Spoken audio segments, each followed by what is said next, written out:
Gnocchi is a very popular dish. But have you ever wondered how this delicious food originated? Gnocchi is a traditional dish in Emilia-Romagna, Tuscany, Lombardy, and Piemonte. The first official gnocchi recipe is attributed to Roman gourmet Marcus Gavius Apicius, dating back to the 1st century AD.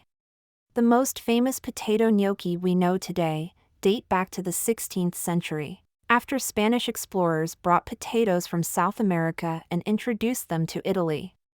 The first known dish of gnocchi is from the Italian Renaissance and includes breadcrumbs, eggs, and boiling water.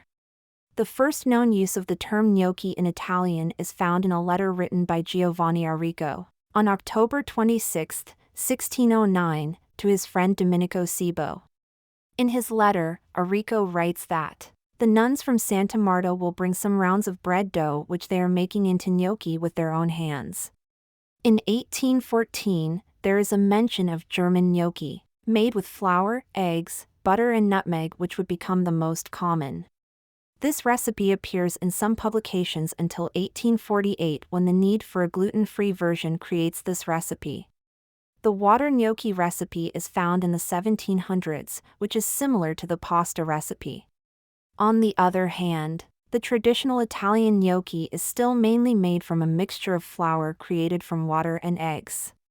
The main ingredients are actually potato or wheat-based nowadays, and there are variations in the flavor of the dish like Sardinian gnocchi. As you can see, gnocchi is not only one specific type of food, but it can be done in different ways. Finally, did you know that in Italian regions, there are at least 8 different types of gnocchi? We hope you enjoyed this video. To learn more history bits, subscribe to our channel.